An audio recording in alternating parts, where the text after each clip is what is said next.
അനൃതം സാഹസം മായ മൂർഖത്വം അതിലുബ്ധത അശക്തത്വം നിർദ്ധയത്വം സ്ത്രീണാം ദോഷാഹ സ്വഭാവജാ.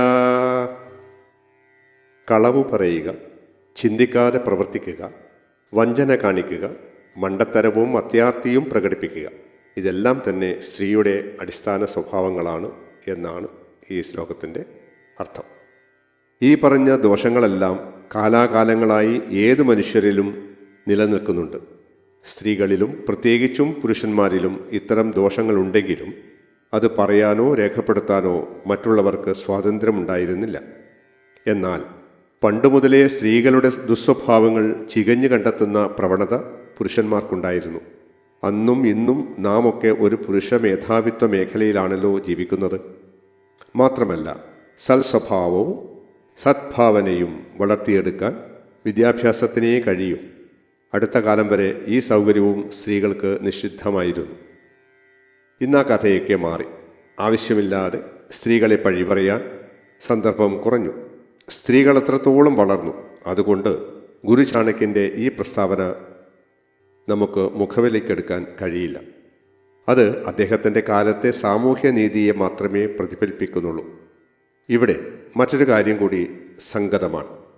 അധ്യായം 1-17 ശ്ലോകത്തിൽ ഗുരു സ്ത്രീകളിൽ ആരോപിക്കുന്ന ദോഷങ്ങൾ പക്ഷപാതികമല്ലേ എന്ന് ഈ ശ്ലോകം വായിക്കുന്നതോടെ ആരും സംശയിച്ചു പോകും. ഇത്തരം ദോഷാരോപണ വിഷയത്തിൽ മഹാത്മാക്കളെപ്പോലും ഒഴിവാക്കാൻ പറ്റുകയില്ല. സ്ത്രീ വിദ്വേഷികളും സ്ത്രീ സ്നേഹികളും നമുക്കിടയിൽ ഉള്ളതുകൊണ്ട് ഇത്തരം കാര്യങ്ങൾ തർക്കവിഷയമായി ഇരിക്കുകയുള്ളൂ. പ്രമാണങ്ങളും സിദ്ധാന്തങ്ങളും സംശയരഹിതമായിരിക്കണം. കാരണം പരമ്പരകൾ സർവാത്മന അതിനെ പിന്തുടരുമല്ലോ. അതുകൊണ്ട് ഇത് ഒരു സിദ്ധാന്തമല്ല, അഭിപ്രായ പ്രകടനം മാത്രമാണ്. മൗര്യകാലം പരിശോധിച്ചാൽ പോലും സ്ത്രീകളിൽ ആരോപിക്കപ്പെട്ട ഈ ദോഷങ്ങൾക്ക് കാരണം അന്നത്തെ സാമ്പത്തിക, സാംസ്കാരിക, സാമൂഹികമായ അവരുടെ അധസ്ഥിതിയാണ് എന്ന് കാണാം. ഏത് വ്യക്തിയായാലും സ്ഥാപനമായാലും ഗുണദോഷങ്ങളെപ്പറ്റി ചിന്തിക്കേണ്ടത് അതത് കാലത്തെ പശ്ചാത്തലത്തിലാണ്. ആശാൻ പറയുന്നത് പോലെ ഇന്നലത്തെ ദോഷം ഇന്നത്തെ ഗുണമാവാം, നാളെ സർവസമ്മതമായി അംഗീകരിക്കപ്പെടാം. ഭോജ്യം ഭോജനശക്തിശ്ച രതിശക്തിർവരാംഗന വിഭവോ ദാനശക്തിശ്ച നാൽപസ്യ തപസ്സഫലം. വലിയ തപസ് കൊണ്ടേ എന്തെങ്കിലും നേടാനാവും. വിഭവസമൃദ്ധമായ ഒരു സദ്യ, ലോകൈക സുന്ദരിയായ ഭാര്യ, പരിചരണ സാമർഥ്യമുള്ള പത്നി, സത്ഫലം ഉളവാക്കുന്ന സമ്പത്ത്, ഇത്തരം നേട്ടങ്ങൾ അത്ര എളുപ്പത്തിലൊന്നും ലഭ്യമല്ല. തപസ് എന്ന വാക്കുകൊണ്ട് അത്യധ്വാനം എന്നർത്ഥമെടുക്കണം.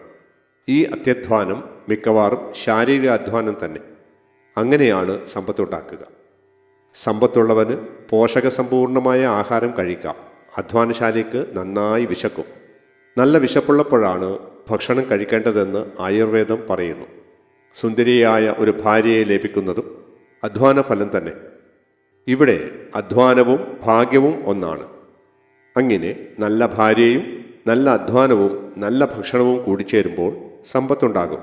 ആ സമ്പത്തിൻ്റെ മൂല്യം അതെങ്ങനെ ചിലവഴിക്കുന്നു എന്നുള്ളതിനെ ആശ്രയിച്ചിരിക്കും. ഏറ്റവും മഹത്തായ കാര്യം ആശ്രിത സംരക്ഷണം തന്നെ.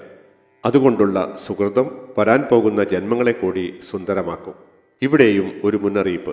ഇവ തികച്ചും സിദ്ധാന്തങ്ങളല്ല, വെറും അഭിപ്രായ പ്രകടനങ്ങൾ മാത്രമാണ്. ഇവയെക്കുറിച്ച് തർക്കമുണ്ടാകേണ്ട ആവശ്യമില്ല. ഗുരു ചാണക്യൻ ചിലപ്പോൾ തൻ്റെ നിഗമനങ്ങളെയാണ് ശാസ്ത്ര സത്യങ്ങളെക്കാൾ കൂടുതൽ ആശ്രയിക്കുന്നത്.